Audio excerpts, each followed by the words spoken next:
Hey, it's a Wednesday. It's Rumor and Innuendo. I'm Dominic D'Angelo of AdFreeShows.com, podcast, Heat Wrestling, and SEScoops.com as well. I'm here with Mr. Robert Karplis, WD Creative _ish. Robert, I'm ready to mud wrestle Michael J. Fox. How about you? I hate you so much sometimes. It was a private conversation he and I were having right before we went on the air, and he decided to merge that into here. Out of context makes absolutely no context. Even in context with the little hand gestures, super creepy. Pissed off the dog. So well done. So I'll let you say hi to the folks while I go grab the pup. I know I referenced his namesake, and there it goes. It goes off the rails. We'll say hi to it's Jeff Henninger. He says, "Hello, R&I. If there was only one way for me to be more excited, like a song or something." Oh, God damn it, Jeff Henninger. What are you doing to me? No, it'll be all right. Gray Owen says, "Hello, R&I. Back for the live show. Why do we have yet another lights out match in AEW? I know maybe they haven't paid their electric bill, perhaps." Triple E says, "What's up?" That's with 5Es. 5Es. 5Es. I got till 5.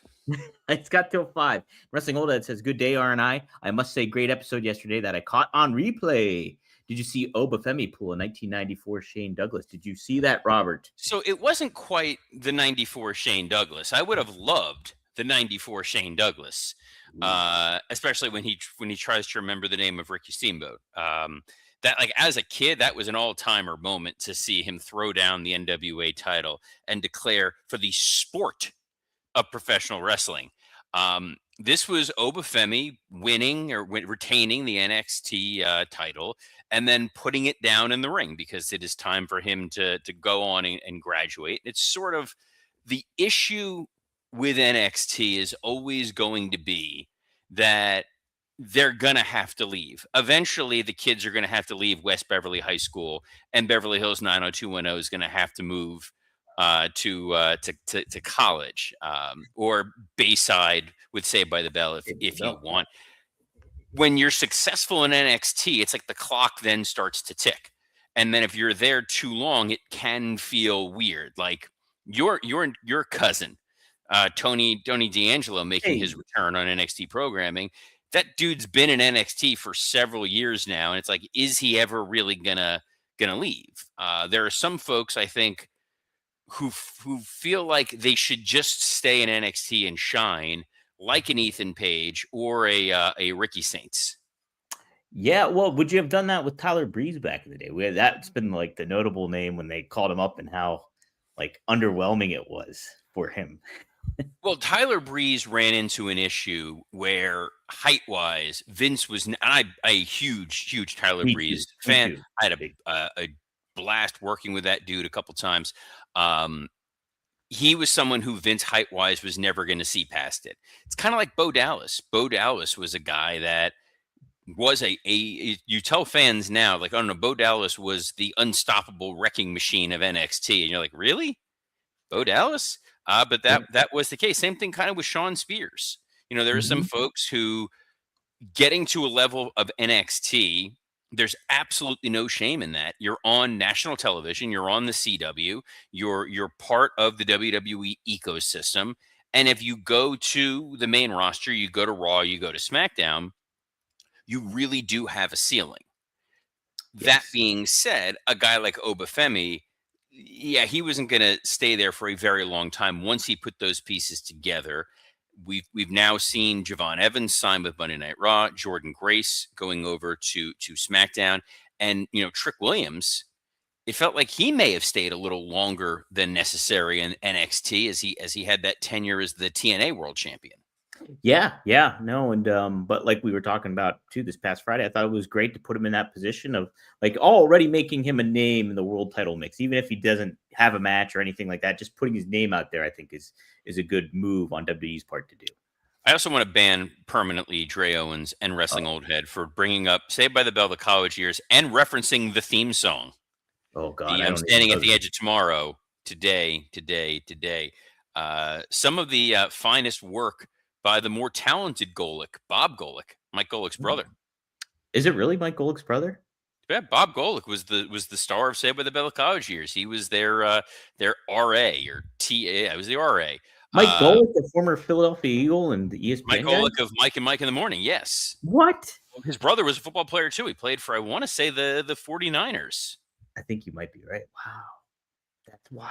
And then I always enjoyed the fact that the guy who played Jeremiah Lasky, the evil professor, Patrick Fabian, went on to then be the villain on Better Call Saul. Yes, that's right. Wow, it's all tied together in in the great circle of life. But enough about Saved by the Bell, the college years, a fantastic NBC show. We're talking about a fantastic show airing on Turner Broadcasting. Oh my goodness, yes, Robert. It's a very, very great show. So excited. Are you Tony excited? Gong redeeming himself by bringing up Friends Forever. Ooh, is that the Joey spinoff of Friends? No.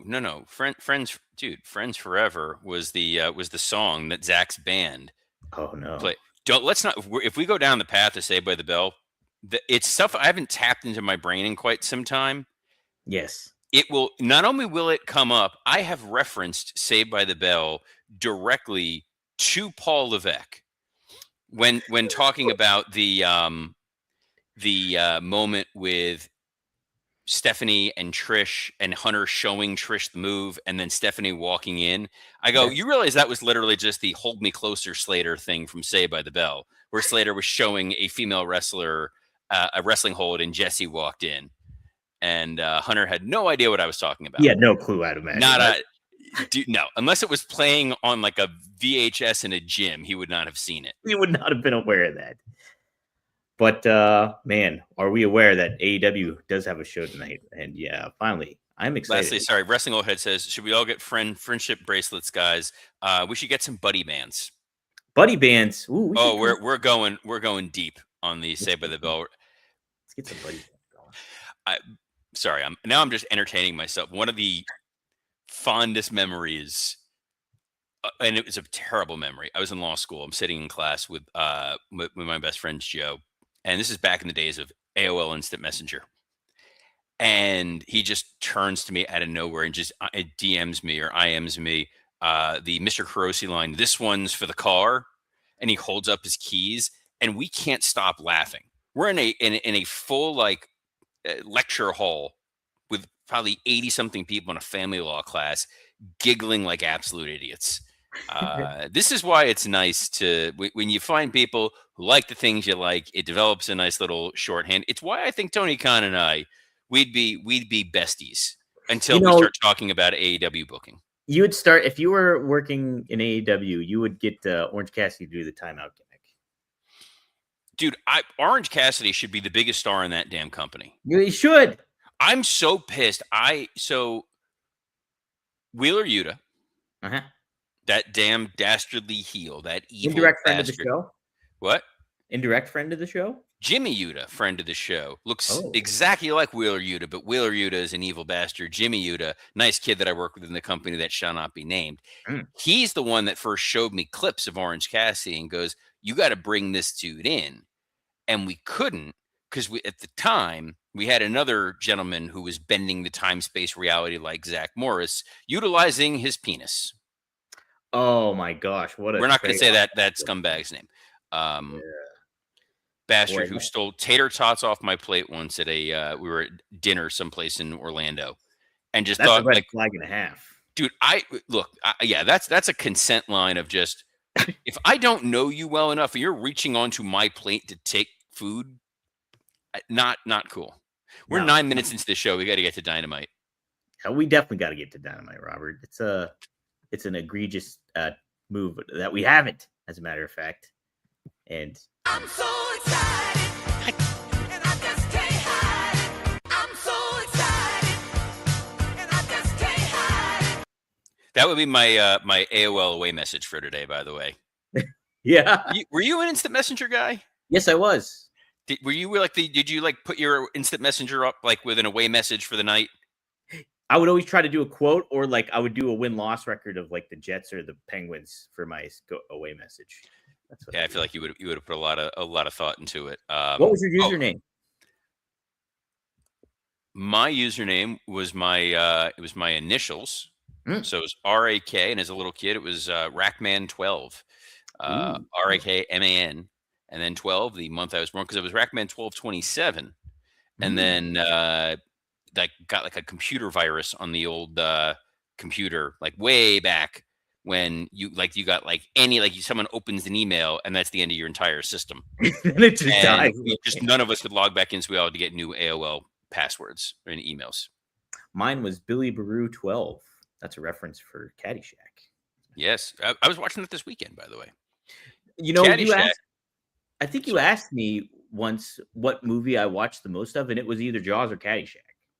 I was on the last 25 years, but Caddyshack was actually filmed across the street from my law school at the Rolling Hills Country Club in beautiful Davie, Florida. Oh man! Hey everybody, we're all gonna get laid. Let's talk some Dynamite, huh? Caddyshack, directed by John Landis, whose son Max Landis and I became friends through wrestling, and Max for a short time was working as a consultant for WWE. Whoa, very interesting. And I know that it's always tough when you bring up someone who I know that there's problematic things associated with them or supposed Me Too related stuff with him. But he made a video called "Wrestling Isn't Wrestling" that is well worth your time of going and Googling. He tells the entire story of the Triple H character.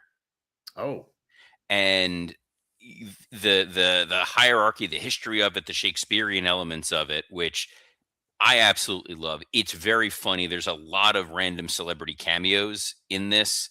I helped tweak some of the scripting stuff. I wasn't able to make it out to LA for the filming, which I was really, really upset about, or else I would have been somewhere in one of those random scenes. Wow, that's wild. So is this on YouTube? This thing? Oh yeah, it's all over. It's definitely a YouTube thing you can Google. It's called "Wrestling Isn't Wrestling." It was the idea of, this is where we're tying to this, the that you can enjoy wrestling as a vehicle for fantastic creative storytelling, and then the matches themselves are essentially superfluous. So the opposite of how Tony Khan views professional wrestling. Yeah, that sounds about. It's kind of. I lean more towards that type of wrestling than I do what the wrestling we're about to talk about. Which makes sense given some of the folks that you associate with. Okay. Actually, I was joking. Rob Van Dam had some of the most amazing like you went out of your way as a kid to watch Rob Van Dam matches in ECW. His storylines, especially in ECW, were, I don't really like Sabu. All right, I kind of like Sabu. Kind of like him. Cool. Don't like Jerry Lynn though either. I don't like Jerry Lynn, but he is a good dude, I guess. Fonzie, blow your whistle. Yeah, Daddy. No, All right. Nope. It's creepy. Anyway, Dynamite has a bunch of matches announced for tonight. They do, Robert. They do. Hey, you know where Dynamite's live from? That's what I was going to ask you. Are they in Oklahoma? Oh, okay. They are. Which means it's the return of good old JR, friend of the show, of the network. Yes. Our ad-free show. Speaking of problematic Google searches, though he did address a couple weeks ago the Devon Dudley thing. He did. Yeah, he did when he was on with Connie. Hey. And it was I never said that. I was friends with Ernie Ladd. His defense was very close to like DJ Qualls and Road Trip. How could I be racist? I watch Oprah Winfrey every day. Okay. That's a great movie, by the way. Road Trip is amazing. Tremendous film. That was also on like randomly 2 weeks ago, and has the pro wrestling tie-in at the end where they're trying to and she's trying to learn philosophy on the back of the bus, and they're like, okay, well, Aristotle was sort of the Vince McMahon of philosophy, and I was like, that's it. That's how I'm going to learn philosophy. That's what's going to happen. Wow, yeah, that's a great movie though. See, Wrestling Overhead says Boston, Texas. No, it's Austin, Massachusetts. Oh, there it is. There it is. Cammy Star says grilling JR is the reason I no longer care for JR. That's simply because Cammy Star never worked with Jim Ross. Yeah, I was a big big Jim Ross fan, and then worked with him, and I was like, oh my God, the rib is Vince was always the baby face. My goodness. Yes, I've interacted with JR a few times. It was very funny. Well, this quick side story here. It's been this We were first in the- 15 minutes. I know. By the way, I love that we're going to get to like 29 minutes in and be like, well, we're out of time for that. It's like Billy in the CW all of a sudden is back. We were in the green room for one of the Starcasts. I believe it was Starcast 3. It was in Chicago. And Marcus and I are helping out. And, all of a sudden JR walks in. It's a crew of people. Some wrestlers are in there too as well. And so, JR is going around kind of shaking hands. And then Marcus goes and introduces himself. He's like, hey, I'm Marcus. He's like, I don't give a shit who you are. Language, dude. I know. Well, I mean, wasn't me saying it. One of my favorite memories when I was visiting an AEW taping, and I'm hanging out in catering, and I was sitting with let's just say a current world champion. Okay. Not going to say who. There's a couple of them. Well, there's a lot of champions. Only one world champion. Yeah. And Jim Ross sat down at the table with us, eating this like giant piece of chocolate cake, like legit chocolate cake. I know that's what he refers to as weed, but he was eating his chocolate cake, and it's fairly covering most of his clothing. And he stops Wardlow, who's walking by, and the look of just exasperation of like, I can't believe I didn't get away from this soon enough of Wardlow was so fantastic. And then it was like stopping, going to have a conversation. It was like Stan having a conversation with his grandpa on South Park. Billy, I want to talk to you about your suit. What the heck? Oh my God, we're 17 minutes in. What's on Dynamite tonight in Oklahoma City? Well, JR is returning. He's back on commentary tonight. So. Oh, good. What's he going to be calling? I have no idea. Well, I meant what are the matches on the show, Don? Oh, I don't know which matches he's calling, but we do have Toni Storm. She's taking on Marina Shafir. This should be a good match, Robert. See, my mic cut out for a second. It sounded like you said Toni Storm and Marina Shafir. I did say that. In a good match. Yeah, I think it'll be a good match. Marina Shafir has found the gear that she needs to find she's barely utilized, and when it is, it's in small doses in tag matches. Making Toni have to wrestle a full match with her, not a great recipe for success. You don't think so? I think it might be a good match. Like Wrestling All Hit says, Marina Shafir is growing on me. She's growing on you because they're using her somewhat sparingly. You're getting snippets of Marina Shafir. She's featured in a tag match, a 6-man, an 8-man tag. You get little needle drops with her. She's not someone where you're like, oh man, give me a 15 to 17 minute match. I was shocked. Is she's not American? No, she isn't. Wow. So I was shocked to hear her accent actually when she finally spoke. How pronounced is her accent? I don't think I've ever noticed her having a super pronounced accent. It felt super pronounced unless she was saying some stuff I just didn't understand, and she just wasn't a good promo. Devin Dowling says, hey, yo, one of my coworkers messed up everything now, and I'm working through lunch and busy AF. I'll listen back in a little while. All right. Oh, man, I can't wait for him to listen to the first 18 minutes of this episode. This newsworthy episode. Like, was this like a singular rib just on Devin? It's very possible. What also feels like a rib is we're getting Jack Perry and Jet Speed versus The Demand. This is all because I said, oh, you're having this 8-man tag on the pre-show. Feels like a Dynamite match. And Tony's like, guess what? We're doing it every week. That's going to happen. I guess Luchasaurus is on the shelf. He must be. He's hurt, which is a shame. On paper, this sure sounds like a really fun 6-man. And I can't wait for one of these teams to go after the 6-man tag titles. And then maybe we'll see the Hurt Syndicate get involved. Well, Lashley, I know, is injured. They don't. The general rule is if someone's not on AEW TV, it's because they're injured or Tony forgot about them. Like they fell behind the dresser in the bedroom and he just hasn't moved it back out, and they're just sitting back there waiting to get played with. Is that where Wardlow is right now? Behind the dresser. I think Wardlow is hurt. Like he got hurt from immediately coming back. He got injured from doing an entrance. He tore a pec. He tore one of his pecs. That's not a great situation. No, not good. Not good. What might be good though is Bandito taking on Sammy Guevara. I'm just as surprised as everyone else that Sammy Guevara is still working there.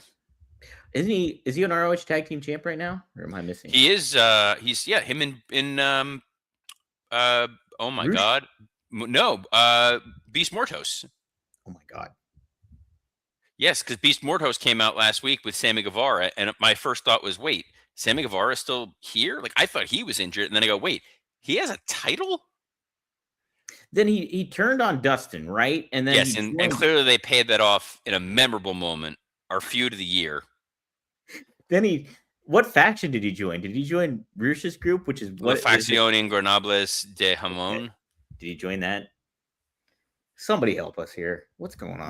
No one. Don't make people Google this. We need a stat boy like Tony Reale for the show.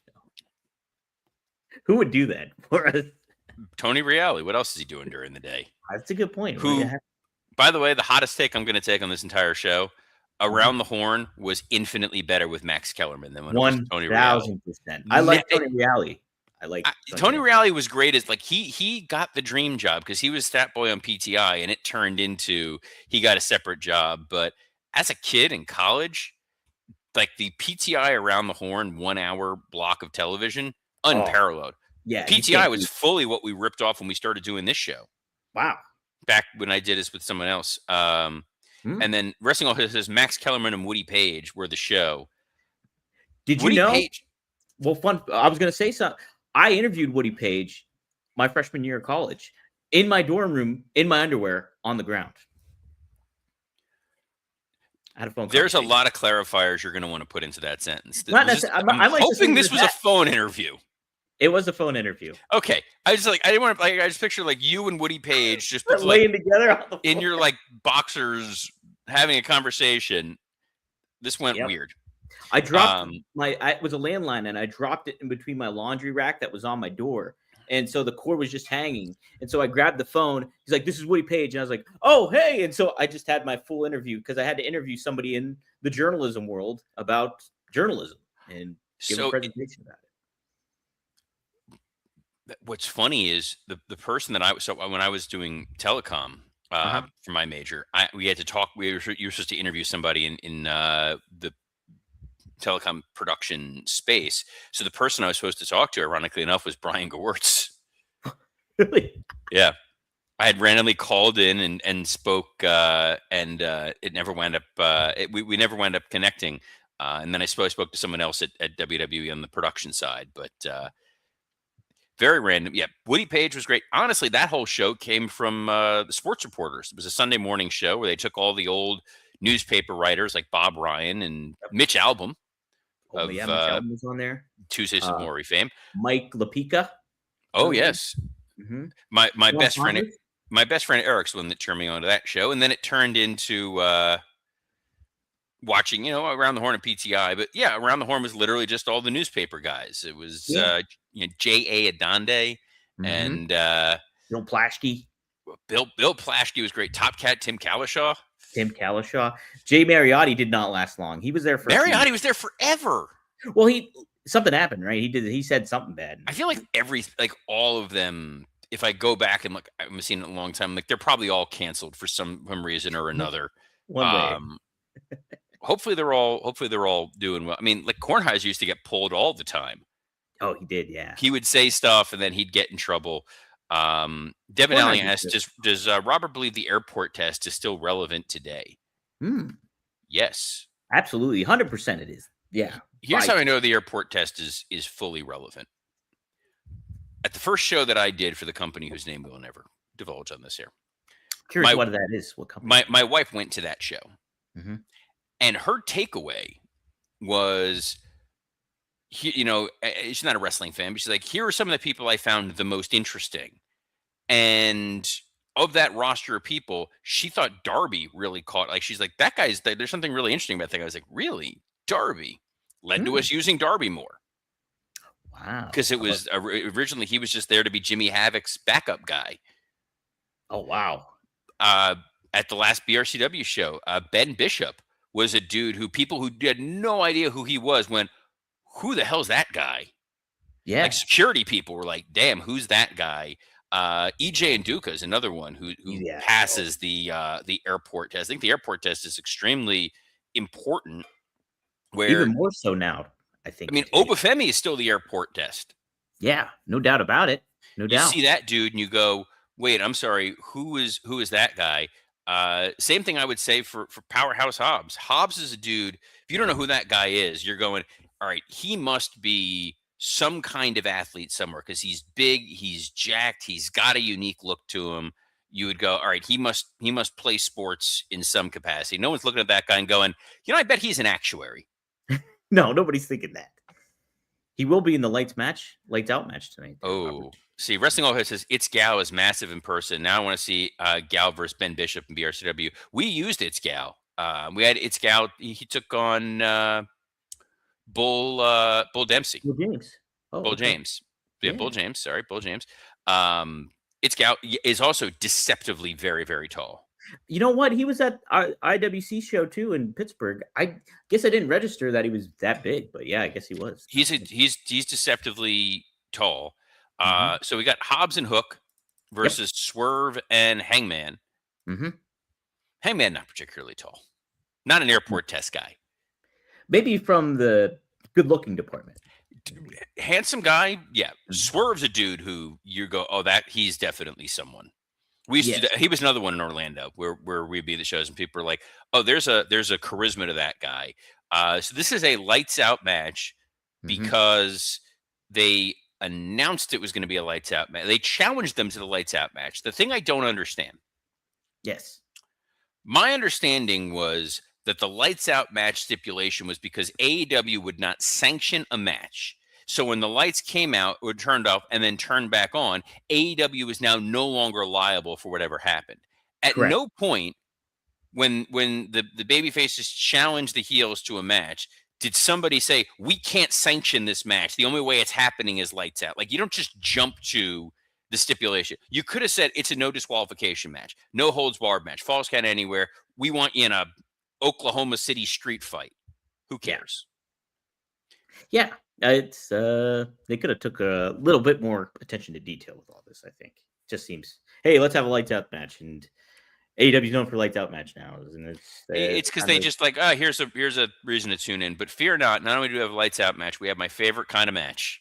Oh, it's an eliminator match. Yes, but now it's the double stupid Continental Classic eliminator match or Continental title where you have 20 minutes to survive. And if you survive, you get a title shot. Even if you don't win, maybe something. So dumb. So, I mean, Shelton's going to last 20 minutes, I think, and then we're going to get a match. Dude, Shelton Benjamin's one of the all-timers, one of my favorites. The guy I wrote my spec script on that got me hired by WWE, by the way. Ooh. Shelton Benjamin script. Yes. Ooh.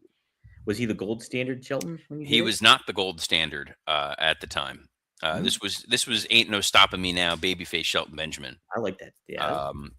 Was big fan of that guy. Even before the Shawn Michaels match. But yeah, he's a dude who can turn back the clock. Moxley has been turning back the clock of late. These are two pros. This should be a hell of a lot of fun.